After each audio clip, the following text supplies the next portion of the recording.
Hey,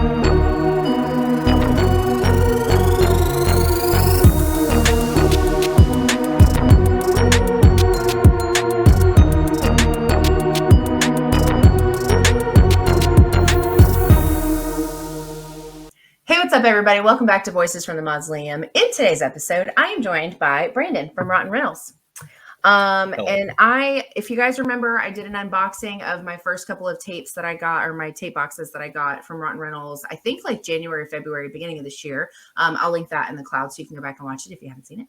And so he had reached out and we've been talking back and forth about doing a video, and I thought it'd be a really good place to start by talking about the business because I really like it a lot and I thought it was a really cool concept. And that's kind of how we ended up here, right? Yeah. I am, if you have any specific questions, I'm all ears, so I can just go through the general history of it. I am an open book. Yeah. Okay. So yeah. Go ahead. You can do that. I'm gonna so these are, I'm just gonna show a couple of the ones that I have already. I have another one, but I don't know where it is. So my first couple of tapes that I got, I did 4 of them. The one that's missing is A Creature from Black Lagoon, but this is what they look like. One of them got slightly busted in my move, but anyway, this is what they look like. And essentially they're these little boxes that you get. And when you open them, yeah, they also have their stuff, most of them stuff.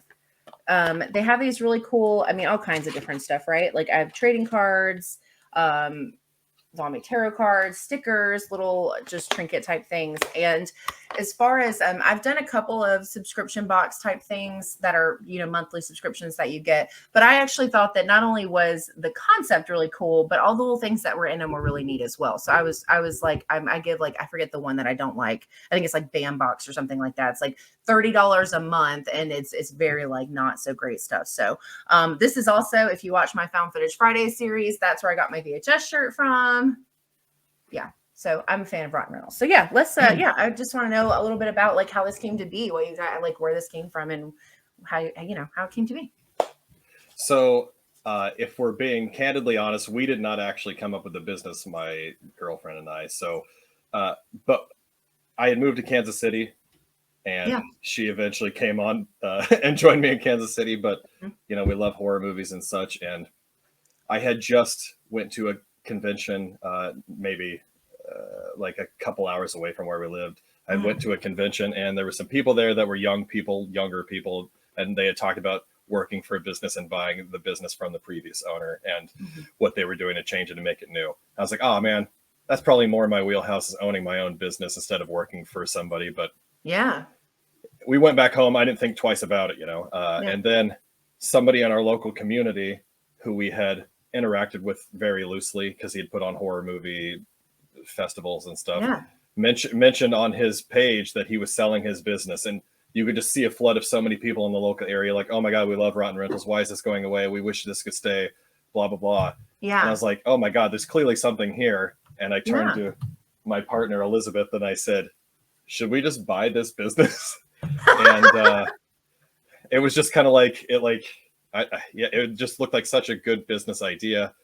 And so I just reached out to him, and he's like, I had considered selling it. Bloody Disgusting reached out to me and considered buying it from us. But, there was just, they didn't want to give me as much as I wanted for what was there. They wanted to do their own thing with it. So I felt like the heart and soul wasn't into it. I don't know if I can even actually admit that Bloody Disgusting was going to try to buy it from him. So maybe that part you have to cut out. I can take it out. I could say it a different way. There was a company that wanted to buy it from him, a big time company that a lot of people would know in the horror industry. But they didn't want to give him what he wanted out of it. And he's like, maybe I'll just put it on the back burner just in case I want to come back to it someday. Yeah. He said, I got promoted in my job, and I have a kid that's going to be getting older, and I want to spend more time with him. He had all these other big projects he wanted to do, and Rotten Rentals he loved, but he just knew it was just something that he had to say no to, at least for a while. And so I reached out to him like, could we buy it? And that was his response. They tried to buy it, wasn't happy with it, but I would be happy selling it locally to somebody. He told me a price. We said, we'll try to get that amount of money. And we eventually came to an agreement, and he's such a good dude.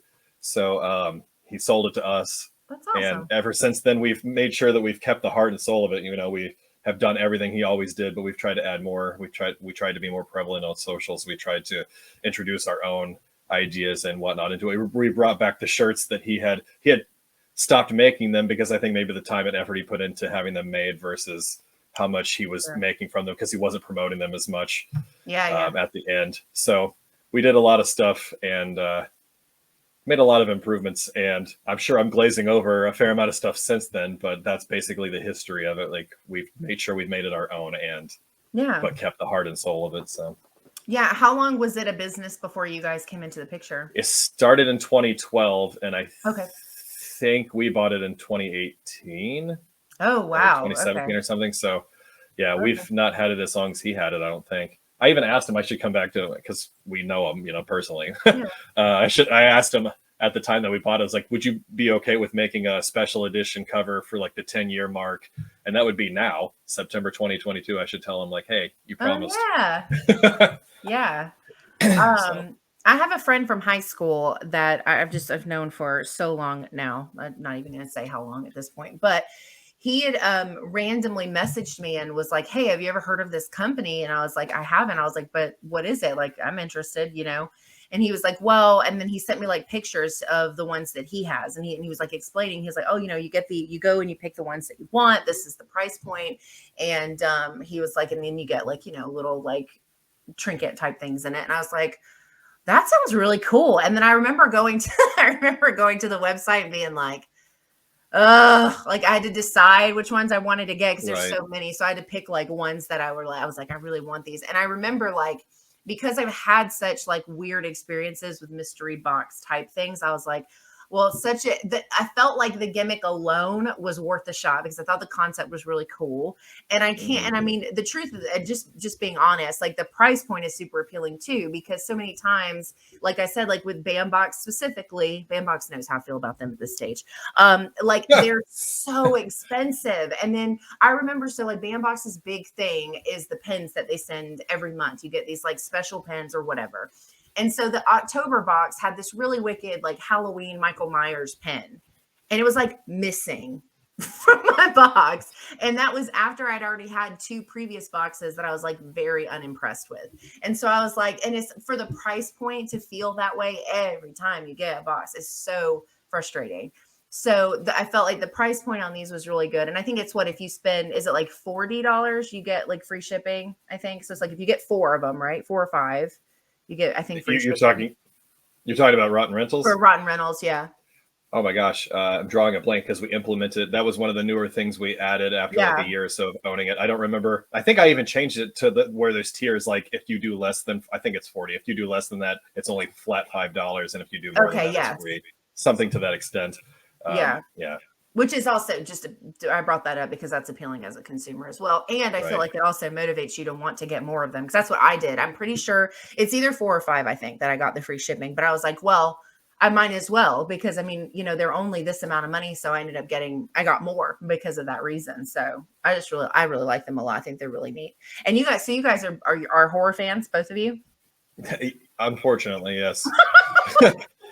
We try to sprinkle in other stuff. We saw Bullet Train yesterday, as I mentioned off camera, and we see other things too. That we do a Friday night movie thing with our friends. Well, my friend used to host movies at his house before the pandemic, and all of his friends would come. We'd watch stuff. He'd have like a pre-roll. Yeah. Now we just do it. We just rotate who chooses the movie every Friday night, and then we just FaceTime afterward and talk about it that way from our own homes. So we all have very different flavors of movies that we watch every Friday night. So horror is great, but there's a ton of it, and it's hard to keep up with it and want to watch other things too. So yeah. Yeah, I know what you mean. I have a running list of movies from this year that I have seen so that when I get ready to do my end of the year, like top list. And then, so I go back and forth between like my personal Facebook and my Voices Facebook. And because I follow so many horror pages on Facebook specifically, I get overwhelmed if I scroll for too long because of all the movies. Right. It's like so many. And that's not just new movies. That's like in general, there's just so much stuff I haven't seen. Yeah. And it's kind of our undoing too, because when we bought the business from Tim, we also got all the socials that he had set up. And so he followed a lot of people. It was just a matter of like using the socials to talk to those people. So we have like a Twitter feed that has so many horror companies and individuals that make movies and stuff. And oh my God. So we see, the big title stuff too, but like really like lesser known people talking about their movies and stuff, and I'm like, oh, I want to watch that. You know, they put out a trailer and it looks really interesting, and they're doing something different than the big company. So I try to like make sure that we have the time also to watch lower. I don't want to say lower tier movie, just lower budget movies, like things indie, that like indie films. Yeah, definitely. I think that those matter just as much as the big ticket movies. So yeah, I try to focus a lot on indie. I mean, I go see the big stuff, obviously, but like the indie stuff is like, especially because I have a membership to Shudder. Like I use Shudder a lot, and Shudder has been having these like Shudder exclusive indie made films that they buy from these like festivals and stuff, and or not buy, but you know what I mean. They get involved in, and so they get the rights to distribute it digitally. Yeah, and it's been really crazy because, you know, a lot of plenty of people outside of like big time horror fans are like, you know, yeah, but those are like B films. It's like, yeah, but that's not necessarily like a bad thing. Like B film doesn't have to be a negative thing. And so the last like, I don't know, 5 Shudder exclusive films that I've seen have just blown me away. And some of them are better than like the bigger productions. And so, yeah, I follow a lot of indie stuff too, but that makes it hard because there's a lot of that too, especially with options like Tubi has indie stuff on it now too. And then Shudder getting them through the, you know, the festival circuits and stuff. It's really hard to keep up with. Yeah. I don't know if you've come across it yet on Shudder, Etheria Film Night, the Etheria seasons. It's Etheria used to be an LA convention of like a movie expo, movie film festival for women made movies. And the woman who was putting it on though moved to Kansas City, funnily enough. So that's how we discovered it, because she got the rights to show the stuff at our local theater, Screenland Armor. And so the film festival moved locally. And then, but how does that benefit everybody? So they worked on getting all the female made horror shorts that have come out through Etheria over the last handful of years. So it's like so many seasons worth on Shudder now. And they start, I don't know, it looks like 2009 movies. You could tell what year it starts. Sure. But they get more and more modern as you watch through the seasons. And so they're just shorts. And it's just like an anthology of women-made horror, and it's fantastic. So I'll have to look into that. The only thing I've seen like that was, I think it was called like 13 Minutes. And it was these like collection of shorts, all women made that were, or at least women maybe written specifically, but I'm pretty sure directed to, but it was called 13 Minutes. And it was like these little, like 1 minute, it's like 13 1-minute stories basically. And that was also like really cool. Yeah, I think so. Isn't there one like the last one is like about like a cat or something? Am I thinking of the same thing? I think so. The first one is like a girl walking like alone at night in the woods or something. Yeah. Maybe I feel like I've seen that because my friends were over. I'm like, oh, you want to watch some short horror? And that was like in the short film section of Shudder, I'm pretty sure. Yeah. Anyway, yeah, I think it either came out the end of last year, or the first of this year, because I remember having it on my calendar and I went and watched it, and I didn't realize it was literally only 13 minutes long. I thought it was just called that. So I was like, oh, I'll go watch this, and I was like, oh, it's only 13 minutes. That's really neat. Yeah, Shudder has some really cool stuff. I was just gonna say real quick that when Etheria does their yearly stuff, it doesn't just automatically get added to the seasons of the show. They do it like a limited time streaming on Shudder at first, while it's also in the theater locally. So if I couldn't go over to the theater, I could still watch it at home. And it's like, I don't remember how many days to have it up, like 5 days or something. And I don't know what point it eventually joins the TV show seasons, or if they're even still adding more, but the show has lots of seasons.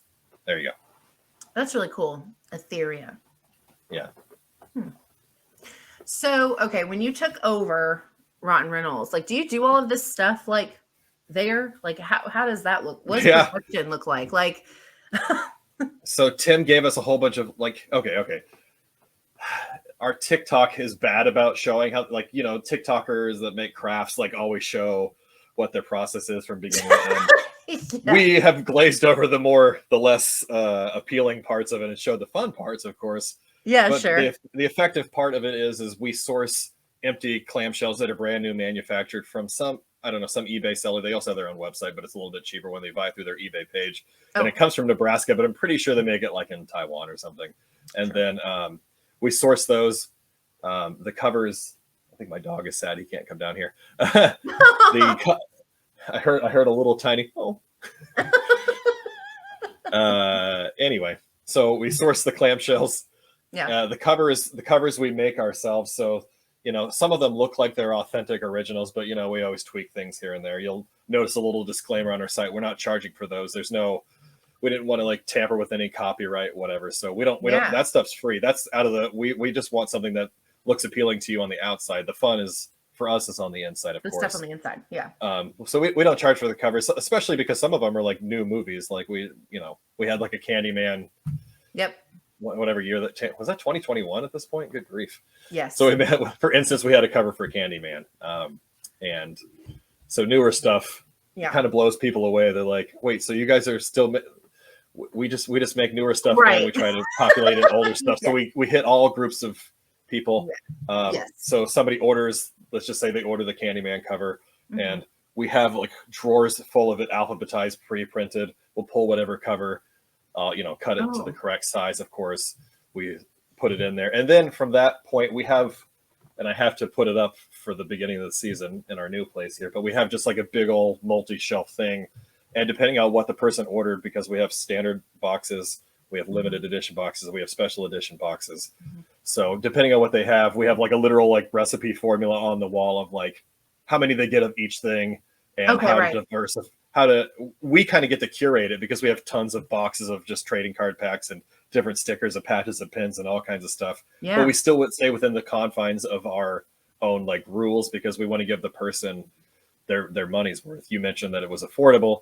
That's cool and all, but we still want the stuff inside to be fun. Of course. Yeah. There's probably going to be a couple things. I mean, nobody knows every franchise on earth or every, thing they might find in their box, but we try to populate stuff. The eBay aspect of it is harder. We try to get stuff that came from like, we find like a lot of sellers like, oh, hey, this used to be from a comic book shop and it's just a whole bunch of stuff they couldn't sell individually, but I would gladly buy the lot of it. And then we try to populate it into boxes so it ends up in the hands of people who would truly appreciate it, but wouldn't want to go out of their way and buy like a pack of 32 trading card packs, Yeah. So we try to give a home to these things and make the buyer happy at the same time. Yeah.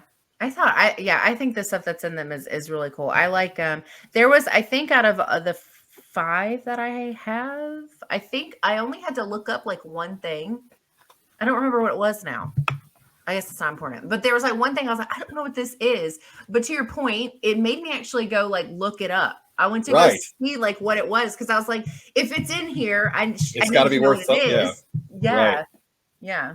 Cause we don't have that appeal of like free shipping, wanting to buy one more to maybe cross that line. So I know what you mean. Right. We just give them $1 off so they feel like they're getting a deal and they're local people buying from a local seller, stuff like that. So I'm just like, I promise that there'll be at least, $5 worth of stuff in there at the very least. I think normally it's like $30 worth of stuff. I think like, I also like these little like things on here where it says like, I think one of these has it where it's like got the little faux stickers or something. The stickers.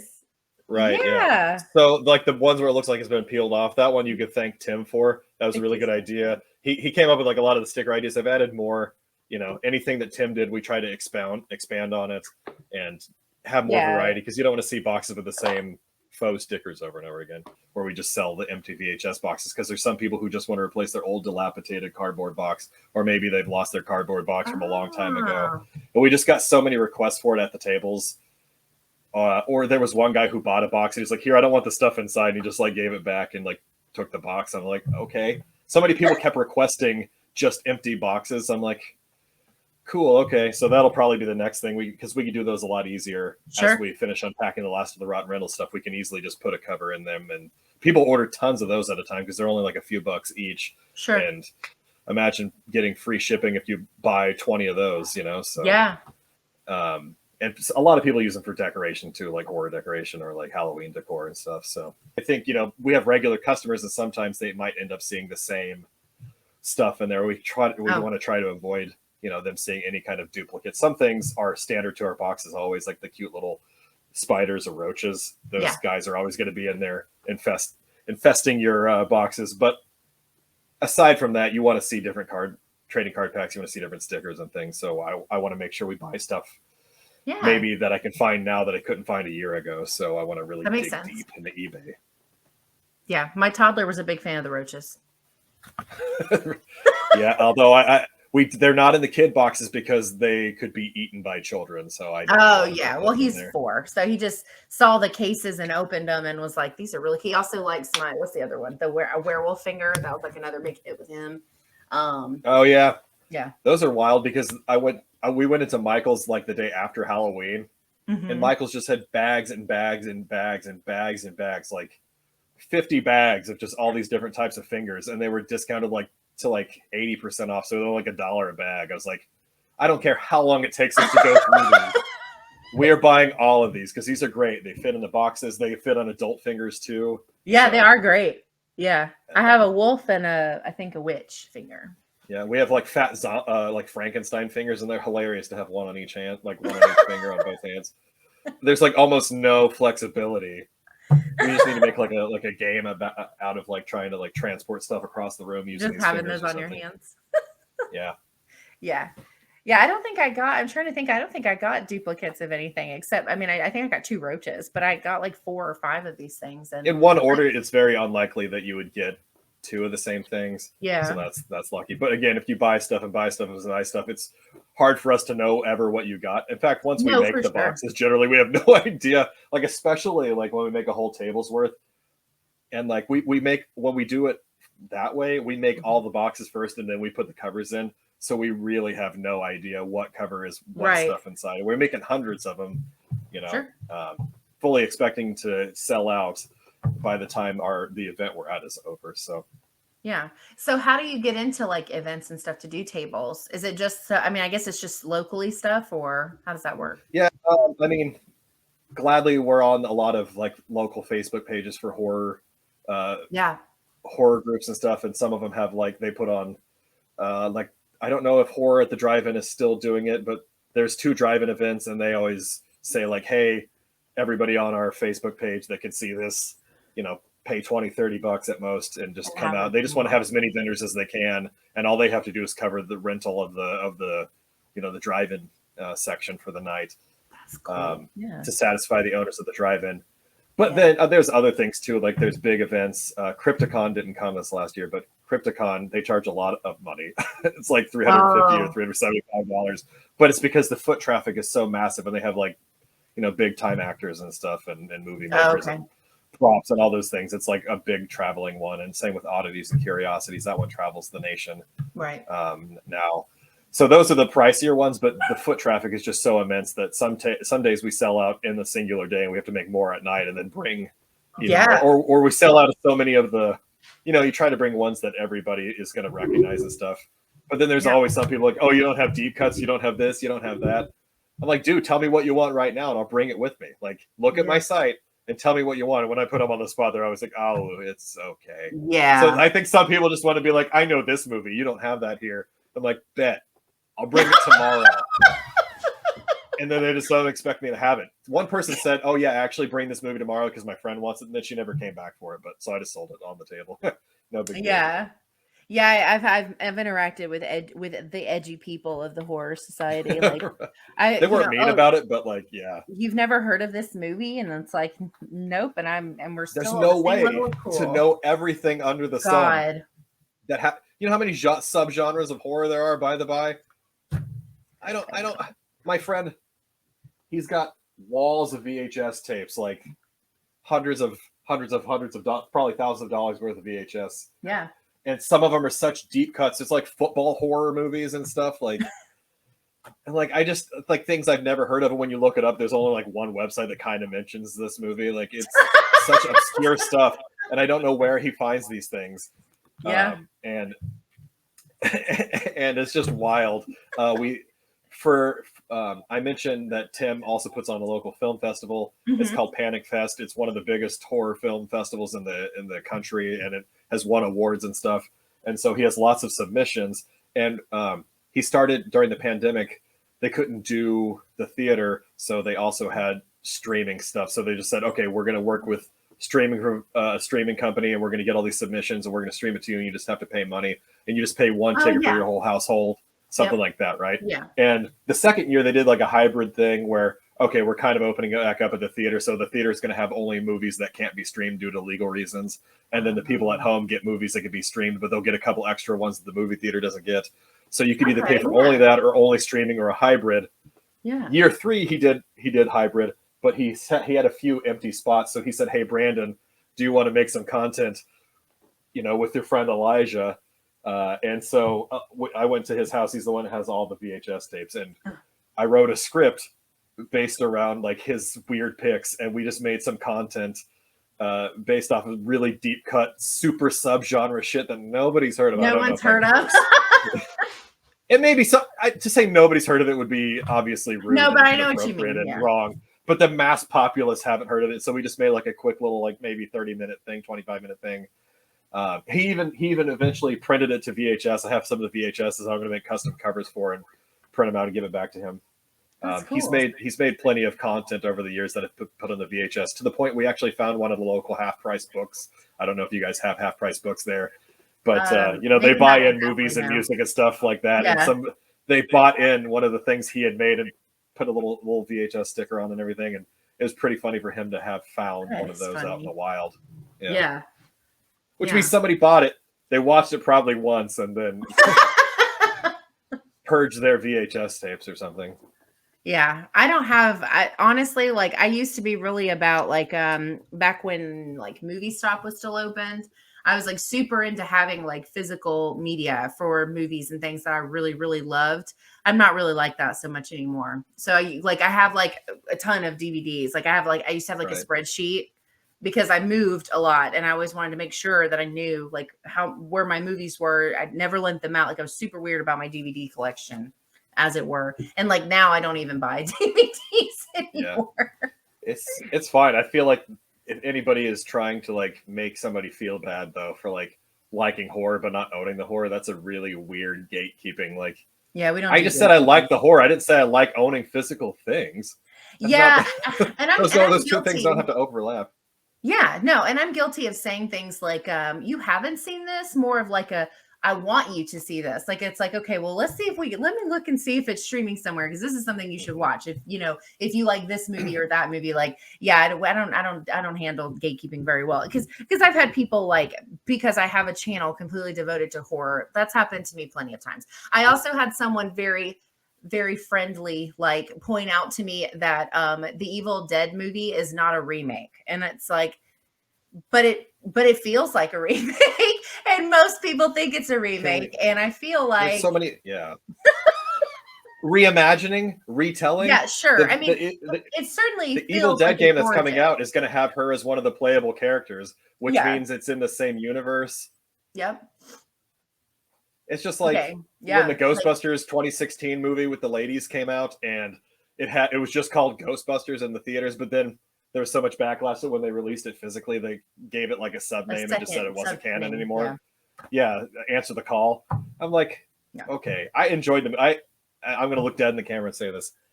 I had not remembered a Ghostbusters movie. I saw them when I was a kid and I was terrified. Absolutely batshit terrified of them. To the point that, like, as an adult, I was like, I saw them. That's good enough. And then I went and saw this new one. I went and saw the one at 2016 and I had such a good time. Like I went in there with no pretenses. I didn't have. Oh, right. I didn't have any of that weird apprehension of like, oh God, here we go. I had none of that. I was just like, I got $12 in my pocket and some time to kill. I'm just gonna go watch this Ghostbusters movie. And I came out like I wanted to tell everybody about it. I was like, nobody's seeing this movie? It's so fun. And somebody's like, yeah, that's just Ghostbusters, bro. Then you go watch Ghostbusters. I'm like, okay, I'm sorry. I watched this one. Yeah. What are you gonna do? What are you gonna do? I'm not gonna. Yeah. Since then, with Afterlife coming out, I have gone back and watched the other ones, and they're good movies. They're good movies, and so is 2016's iteration. It does not invalidate either, and none of them invalidate the other ones. So when people want things that you don't have, like, do you just wait until there's like a demand for it, or do you like do? I can't remember if there's like a custom or anyway. Yeah, you're hitting on something that so many people talk about. It's hard to. Okay, so if somebody makes a request for random Bigfoot movie, if they're the only one requesting it, it's so much time and effort to make a cover for something, especially if it doesn't exist as a VHS already, or Right. especially if it's a movie that just came digitally. There's no spine, there's no backside. We got to look up synopsises. I got to design something that doesn't look like anything else we have. It's a lot of work Yeah, for that makes just sense. one person to get one thing, and I Yeah. have no problem doing that. And I quote them at like $30 for them to make that. Like, you're going to have decoration. It's going to be something you love and care about. Do you want to go through this with this? The answer is 100% of the time, no. It's just too much. So, but if enough people request a singular movie, then I'd be like, okay, well, at least 10 people have asked for it. So that's something, right? Like, that means there's more people aware of this movie than I thought there were. Yeah. So then I might ask Elizabeth, like, hey, has anybody like said anything on socials? Like, do you know it? Are more people talking about this movie? I need more than just a few people asking for it for us to go forward. Time and energy to go into it. Yeah, for sure. But if it turns out there's at least, enough people and it's a box that already exists, it is possible that I might be more inclined to make it. We have some box covers that we only sell at conventions, so that it makes our local people feel specialer than they already do, getting, a discount and buying locally and stuff like that. No, that's cool though. Yeah. Or they're just alternate versions of existing covers that we put next to the covers we sell online, stuff like that. So if we have people locally asking for the stuff over and over again, I might just make it like a local specific convention only cover. Oh yeah. But 98% of the time it's not come to fruition because it's such a daunting thing. So what we are going to do, though, that I came up with just this week, I don't know why it didn't hit me before. Okay, so we want more engagement on socials, and people want more specifics from us. So what I might start doing, what I'm definitely going to do, is make a Twitter poll and just say, like, here's the next 4 cover ideas. Vote for the one you want to see next, and maybe just release one cover a month. We have like well over 100 covers already. It's pretty saturated on our site. So I think to make more people happy, we're just going to open up all of our stuff. We'll probably put 2 new and 2 old ones every time we vote. And if we have ones that we really wanted to see come to be a cover that wasn't voted on, we might add it to the next poll again just to see if we can get it to beat out some other recommendations, So, yeah, that's a good idea. But yeah, I think that's what we're going to do going forward, just to make our lives easier and also make the community feel like they're putting something into our business. It's like a win-win for everybody. I was going to say, yeah, that helps. I mean, and that works even in stuff that I do. Like if I do polls for movies to cover for like movie reviews, like I get engagement, I get different interactions, and then those people are like, oh, I voted for that. Like I'm going to make sure I go back and like listen to this episode or buy that cover. Like it feels like, people do like to be like involved in that kind of thing. That's a really good idea. There's other stuff that like Tim used to have. He also used to make wrestling VHS boxes too, and put wrestling like trading card packs and stuff in there. Yeah. And like I still have leftover stuff from that era.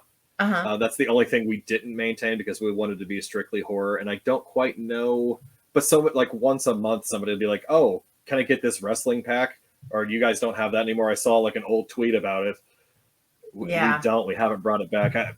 We don't know anything about wrestling. Not to say that there's anything wrong with wrestling, but just not your I feel like I would be misrepresenting, like I would be putting stuff into it and have no idea anything about it. So I would gladly sell off the wrestling trading card pack. Let's sell that as its own business. Rotten Wrestling or something. So if somebody wants to buy the rights to use to use wrestling packs, they can more so make a pitch to me with a number and see if they want to buy it from me. I'm all about money to help our current business. There's nothing, we don't really pay ourselves. We try to put the money back into the business and keep it cycled and going. Yeah. I know now why Tim wanted to sell it, because he can't really, there's no way he could have maintained this and done all the stuff he wanted to do in his professional career and his family life, and it's just me and her here, so it's no big deal for us. Yeah. And y'all also, I didn't mention this, but y'all also get these out pretty quickly. I mean, I live in Georgia, but I feel like, so I ordered mine right before you went on holiday break for Christmas last year, I think, which is why I'm pretty sure I did my video opening like the first of the year. So, and I got them, I really was like, oh, I like hope I made the like cutoff work, because I know you guys posted about it. And then I got them like not right away, but definitely like super fast. Yeah. And that's like, We have it listed on our site in the FAQ section, like when will this be sent out? Well, it'll be sent out within 3 days of the payment successfully making it to us. sure. I try to do it within 1 day, but if we have like a queue of people, then I have to do the people that got there first, and it shouldn't take me more than 3 days to get to the bottom of a list of people, So Yeah. Makes sense. but when it comes to like a weekend where we're selling at a convention, you would think it might be harder or more distracting to get out like an order, but we already have all these hundreds made, so I might just change a cover to an existing one. Like, oh, here, I'll take out this Rosemary's Baby cover and put in the cover of Jaws because that's what this person wants, and no big deal. That makes sense. It's no skin off my back. So, and at the beginning, it's like, but what if we sell some over the weekend? Then somebody wants the order. Then we changed it to like, if it comes in on Saturday or Sunday, then it's a Monday through Friday kind of thing. So then I changed it. So I changed it to say within 3 business days of the money coming into our just 3 days in general, right? So then people kind of eased up. Not that we had too many emails, but sometimes we get like messages like, "Hey, I ordered this 2.5 days ago." I'm like, okay, but it says 3 days. Yeah, but I ordered it on Friday. I'm like, okay, I need to change that to business days. Yeah, that makes sense. Like a day or so to ourselves, Yeah, for sure. Especially because you're doing other things too. It's not like you're just sitting around making or putting your boxes together. The only bummer of having a business that's horror centric and making more money, in fall is just the fact that, well, what about what we want to go do fun fall things too? Like, when am I, if I'm doing stuff all weekend long, like filling packs of orders, when am I going to get to go to a haunted house? When am I going to get to, go try apple cider at some local orchard? I want to do those things. So yeah, fall shit. That's what they call it. Yeah. So, well, when you changing it to try to give yourself some extra time on the weekends, like, did that help as far as time management? Like with doing, easily. It was just like a no-brainer to give us 2 days, and you could see what orders might have been placed over the weekend and plan accordingly for Monday too. So. Oh, that's a good point too. Yeah. I wanted to make sure I mentioned this too. So one of the things that like also happened when I ordered, so I think I did my tapes. And then I went back and ordered my shirt and my stickers. So I have the sticker set too, but they have a home. They're actually on my laptop, I think. Yeah, they're on my laptop. And so, but I had wanted, I think, an extra large in the shirt, and you guys didn't have it anymore. Oh, that was you. Yeah. Okay. I was, yeah. So I brought that up to say that not like, I think, I don't even know what day it was that I ordered or placed the order, but like you guys got back to me super fast with multiple options on what to do. And then just like, that was like, as a consumer, that was like a really good like customer service experience, because then I decided, I was like, no, I'll just get like the big one. And you like, I don't know which one of you it was that responded, but like I got the message that was like, and if you just do this, it'll shrink more anyway. So yeah, they don't overly shrink. So it's from a local printing company called Atomic Cotton. You can go to their website, atomiccotton.com. They do their own designs of their own shirt stuff, but they also have a side business where they do custom screen printing. I chose, not to say we chose the cheapest shirt. It's still Gildan. I don't remember the exact brand of shirt, but I know personally because I wore a medium and I accidentally shrunk it, and now I can't fit into my medium. And I was like, oh, here's what you do to shrink it. Wash it a few times, or wash it and then dry it a few times. I don't remember exactly the process, but we have it saved to do with heat. And I copy and paste it because Atomic Cotton they were going on like they go to conventions as well, and so they didn't have time to print us more. I'm like, I don't know what to do because I am clearly selling shirts that people want to buy, but I can't replenish them right now. Yeah. I was like, well, let's at least give people the option of like, would you like to buy a size up and bring it down to something more, there's a point where it stops shrinking. It's not like it shrinks to like a Barbie t-shirt or something. No. Yeah. Like this, it still fits a little bigger than like my normal t-shirts, but not in an obnoxious way. And I think too, like, so I make shirts. We like have like a Cricut. I do some, not screen printing, but I do sublimations and stuff for my own stuff. Mm-hmm. And like Gildan all says pre-shrunk, but it's full of it. Like they all shrink, especially the ones called like Gildan Soft. They're like, I don't know, but Mhm. they shrink horribly. Like you can get it, like if I'm an extra large, I can get a 2X in that, and it's gonna and wash it one time and it'll fit like perfect. Like, but yeah, so Right. but I think just like I wanted to specifically say that because I feel like, one of the things that like I think is really nice about working with smaller businesses or even local businesses for people who get to work with you, there like is those like touches of things like that where like you genuinely care about the experience. You want someone to still get what they're looking for, even if it's Right. not something you can give in that exact way. And I wanted to make sure that I brought it up because I thought that was like, I remember being like really impressed with that. Like I was like, damn, they got back to me like really fast. And I was able, and I think I got it all the same. It was just like a really good experience. So I just wanted to bring that up too. Yeah, it's very rare that somebody has issues with our stuff, but we just, even if it's like frustrating and it wasn't our fault or something goofy like that, we still just go like, okay, so let's just give them every viable option and just see which one they want to do. And maybe they won't choose the one that causes us to lose all the money, but I'd rather the person be happy and share online that they had a good experience and lose $20 or whatever. And, that's not even our cost at the end of the day if we're talking logistics. But after we, if we have to ship them new stuff and everything, then it does just cause us to break even. But I'd rather break even or something than make somebody mad at us because they don't understand the semantics. They just want to be happy with what they ordered. So yeah, they don't look at it that way. You have some people that'll be really understanding and then some people that don't care at all. Yeah, well, I've worked in retail and all kinds of other stuff my entire life as a day job. And while sometimes people scream in your face, even though it's not your own fault, through an email, it's a lot easier to digest. Like, okay, they're probably just, this is their core message. This thing arrived broken. Oh, well, let's just send them, let's give them all the options. Do you want a new one? Do you want a discount next time? Do you want us to just send you a new clamshell and you could swap it in? Like, what do you actually What's want it going to be like? Yeah. Would you do you just want to keep what you have and not bother with it anymore because the person's birthday passed and you just want a refund? Like, what do you actually want? What's going to make you happy? Yeah. No, I think that's good. That was a good experience. So yeah. Well, cool. That's yeah.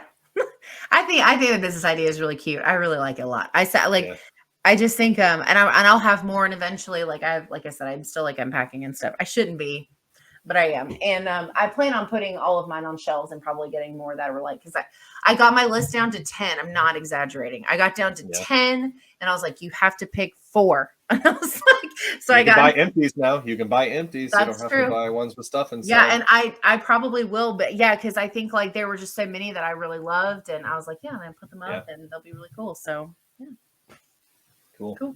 Well, thank you for doing this. Yeah, absolutely. Of course. Yeah, we'll be in touch. Like I said, I'll let you know when it goes live, and I'll put all your stuff in the description so people can find you. Okay. Thank you. Thanks. Enjoy the rest of your day. You too. Bye. See ya. Yeah, so that was my conversation with Brandon from Rotten Rails. I'm a fan of what they do. I posted when I went and saw Jaws, I posted my tape, but really great quality, really random cool stuff inside. The price point is super great. Like I'm so tired of these overpriced boxes when you get this mediocre shit that like you barely even like, so anyway, definitely recommend giving them a follow on their socials and go order some damn VHS boxes. They're really cool. And this is hysterical. I love my shirt and I have the stickers, but I can't show you because like I said, they're on my laptop. Anyway, thank you guys so much for hanging out with us today. Enjoy the rest of your week. Have a good weekend coming up, and I will see you in the next one.